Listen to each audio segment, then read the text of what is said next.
Iran के नूराबाद में 4 बड़े धमाकों की खबर है। ग्राउंड फोर्स बेस के पास 3 जोरदार ब्लास्ट हुए हैं। थोड़ी देर बाद दूसरे इलाके में एक और विस्फोट की खबर सामने आई। तस्वीरें सामने 4 बड़े धमाकों की खबर।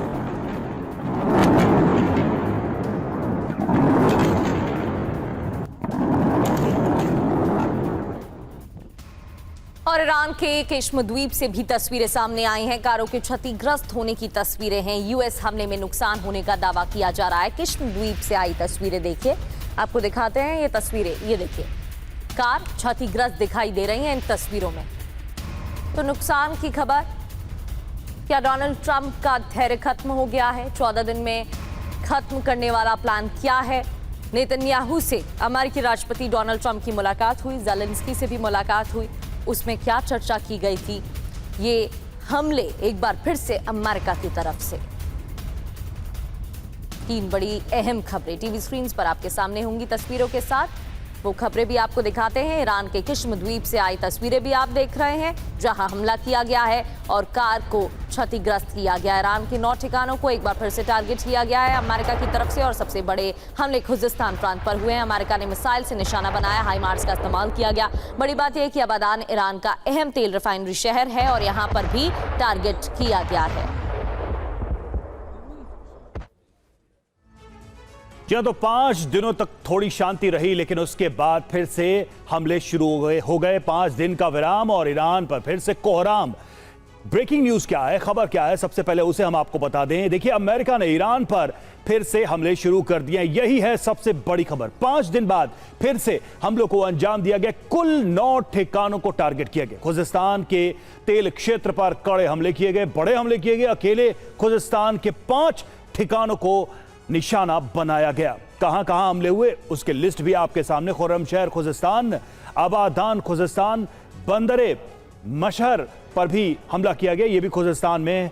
अहवाज खुजिस्तान में है जहां पर हमला किया गया। नूराबाद फार्स, यहां पर अटैक किया गया। बुशहर में किश्म द्वीप पर हमला किया गया। बंदर अब्बास हॉर्मज़गन में है ये, वहां पर हमला किया गया। और सिरिक पर अटैक किया गया। इस तरीके से आप देखिए एक एक करके इन ठिकानों को निशाना बनाया गया। हमारे साथ अश्विनी श्रीवास्तव सर जुड़े हुए हैं और कर्नल यूएस राठौर हमारे खास मेहमान जुड़े हुए हैं। इन सभी से हम चर्चा की शुरुआत करेंगे। अश्विनी सर, पहला सवाल आप ही से है मेरा। ये शांति की बात जो बीच बीच में की जाती है, ये जो पॉज, ये जो गैप ट्रंप लेते हैं, इसकी मिस्ट्री क्या है? ये क्या है कि ट्रंप हर बार हमले करते हैं? इस बार देखिए 9 ठिकानों पर अटैक किया गया और कहा यह जा रहा है कि थोड़ी सी शांति थी लेकिन फिर बड़ा हमला किया गया। क्या ये कोई रणनीति है या फिर ट्रंप की कोई मजबूरी है? हाँ बिल्कुल रवि, ये बिल्कुल बहुत स्ट्रेंज है, क्योंकि ऐसा लग रहा था कि ये 5 दिन का जो पौज मिला था, शायद ये लड़ाई दोबारा नाम छिड़े। क्योंकि उसकी वजह ये है क्योंकि अप्रूवल रेटिंग घटती जा रही है डोनाल्ड ट्रंप की अमेरिका में। पब्लिक ओपिनियंस लड़ाई के अगेंस्ट है, मिड टर्म इलेक्शन है, और जो हथियार हैं, जो स्पेशली पेट्रोइट और थार्ड के इंटरसेप्टर हैं, उसमें भारी कमी है। मगर अब जिस प्रकार से फिर सिचुएशन बिल्डअप हुई है, 5 दिन के बाद दोबारा हमले हुए हैं, और ये हमले ज़्यादातर आप देखें स्टेट ऑफ हॉर्मुज़ के जो इलाका है जहां पर ऑयल स्टोरेज कैपेबिलिटी है ईरान की, उस पर हमले हुए हैं। दूसरा जो इराक में मिलिशिया ईरान की, उस पर हमले हुए हैं। तो मुझे लगता है कि ऐसा लग रहा है कि ये दोबारा लड़ाई छिड़ेगी और इसकी अब इंटेंसिटी बहुत ज़्यादा होगी। और ये सच्चाई है कि ये जो 14 दिन का पैकेज कह रहे हैं कि 14 दिन की जो प्लान है, उसके अंदर अगर आप देखेंगे तो उसके अंदर उन्होंने मल्टी प्रोंग स्ट्रेटेजी बनाई है। उसमें 4 चीज़ें बड़ी महत्वपूर्ण हैं। उन्होंने कहा है कि ईरान के जो स्पेशली पावर प्लांट्स हैं, ब्रिजेज हैं, उनको डिस्ट्रॉय किया जाएगा। उसके जो दूसरा जो उसकी वॉर फाइटिंग कैपेसिटी है ईरान की, उसको एक प्रकार से काफ़ी हद तक नष्ट किया जाएगा।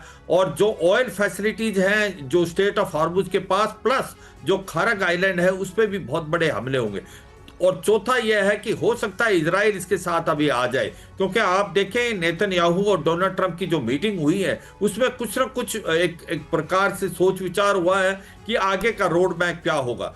मगर एक चीज ध्यान रखनी है कि अब स्टेट ऑफ हॉर्मुज़ के साथ साथ बब अल मंदेब को भी बंद कर दिया हौती रेबल ने, और हौती रेबल भी वहां पर कह रहे हैं कि हम वहां से जो एक टोल कलेक्ट करेंगे। तो ये सिचुएशन बहुत फ्लूइड है और मुझे लगता है कि अब ऐसा नहीं लग रहा कि कोई बातचीत का दौर चलेगा।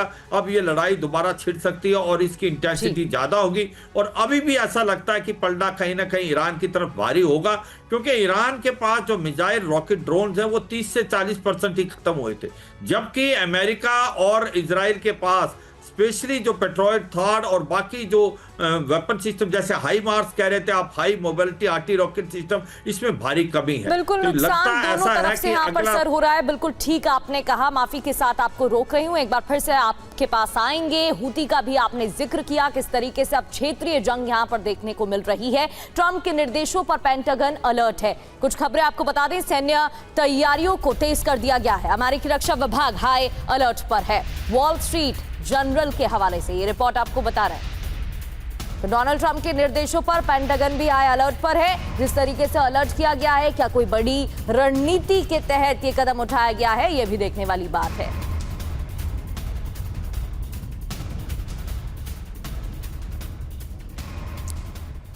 और वही ट्रंप की ईरान को बड़ी चेतावनी, ईरान पर जोरदार हमला करेंगे, ये ट्रंप ने चेतावनी दी है, धमकी दी है। ईरान जानता है क्या होने वाला है, ये ट्रंप ने ईरान को चेतावनी दी है।